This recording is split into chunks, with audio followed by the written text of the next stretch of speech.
Hi, Curly here. We need to catch up.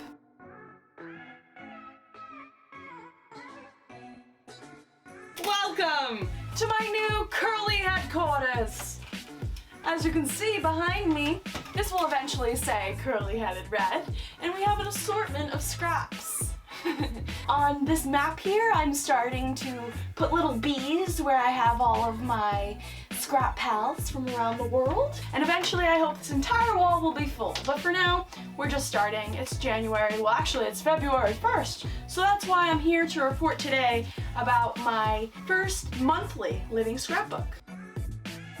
As you know, I filled out a living scrapbook last year, and it got pretty big pretty quickly. By the end of the year, I wasn't even bringing this anywhere because of how big it was, and if I'm going to add unapologetically, I need it to be smaller, so that way it's easier for me to bring it places, share it, and show it. Obviously, with the living scrapbook, we have the cover, the front, the middle, and the back. As mentioned, we have the cover. The cover, I like to include 3D elements, things that I find along my travels along the month, things that are sent to me, like these cute little pom-poms from Scrap Pal, SpongeBob stickers, of course. Basically anything that wouldn't go inside of the notebook goes on the cover.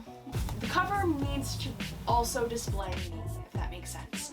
The back, I did a little bit of experimenting, and I kind of grabbed anything that was New Year related. So hello 2022, Happy New Year, make 2022 the year. All those kind of scraps I glued and made a little collage on the back. On the inside cover, we have a calendar. The calendar I hope to use going forward in the next coming month, as you can see here in my February living scrapbook that I already have started. On the first page, we have our calendar once again. Following that, I have a note to myself. Previous years, it's proved to be really insightful, so that's why I decided to do it again. I also mirrored something else that I did last year for 2021, which was a yearly outlook where I can put all of future dates, plans, events in this one space.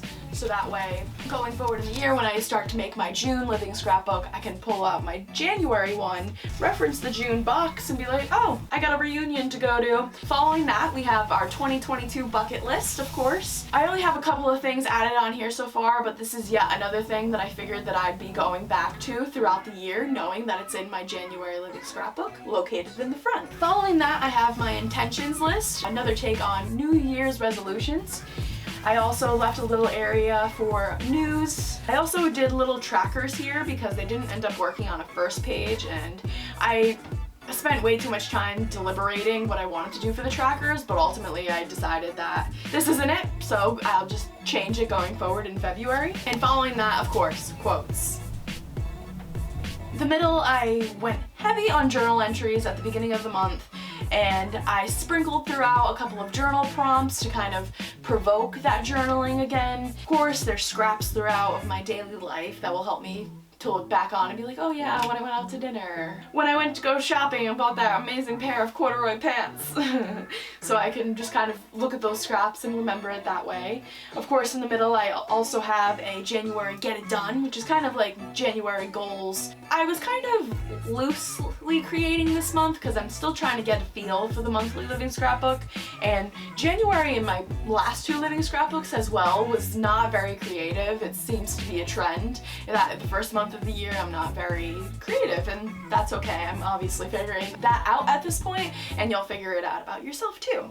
Here I have a little insert of a hidden picture thing for kids, which took me incredibly long, embarrassingly long. I also have a lot of pages here that I intended on writing a journal entry and never even ended up getting to it, and I'm okay with that. Like I said, don't plan it all. Let life surprise you a little. In the middle of the bind, you see how I binded this together with some blue embroidery thread. Same goes for my February living scrapbook, where I have a pink center with a pink embroidery thread. We have a bunch more random scraps, like a shopping day when I got a free dream catcher in the lobby of my grandmother's building from a random stranger. And my Scrap Pal letters. Like I mentioned, I have some up here from my pal Abby, and then I have a blank page here for whatever reason And then I have another page from another scrap pal, Julianne, who included that photo over there for me. Eventually I hope to make a scrap pal video, and that's what this page here is kind of addressing. I'm very much still in the works. It's complicated and I want to make sure it's clear. Towards the end of the month, you can see that even in my other living scrapbooks, at the end of the month, I lose all motivation. I'm just ready for the beginning of the next month, which I think really gives an amazing purpose to having a monthly living scrapbook. One more journal entry, a couple of more scraps, you know, the usual stuff, to-do list, a couple of journal entries. Last page here, I have another entire quotes page, so I think going into February I'll just do a double page spread of quotes rather than having them in two different areas, the front and the back. I also have a place for my recipes, some more found grocery list, you know how much we love those. And I realized that I added too many brown pages to the front and back. It was almost like I was trying to fill in the space with whatever I had, and it didn't end up working out for a lot of them, so I just included one less page in my February journal. And like I said, the monthly idea keeps me creating new things constantly. We have another business card page, technology page, my wants and needs, and then in the back here on the back cover, rather than just pressing foliage or something small like in January that I'm not going to be able to add too much, I just have a bunch of like blue themed scraps and things that I came across during the month that wouldn't necessarily fit on the journal entry page, but obviously fit the bill because it's a scrap.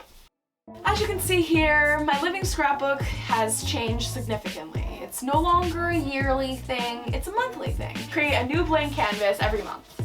And it's completely recycled. Can't go wrong. I hope this new idea of a living scrapbook serves you well, and I can't wait to live another life. Well, not exactly. I can't wait to live another year scrapping. So on that note, that was January. Let's see what February brings. Stay cute, my curlies.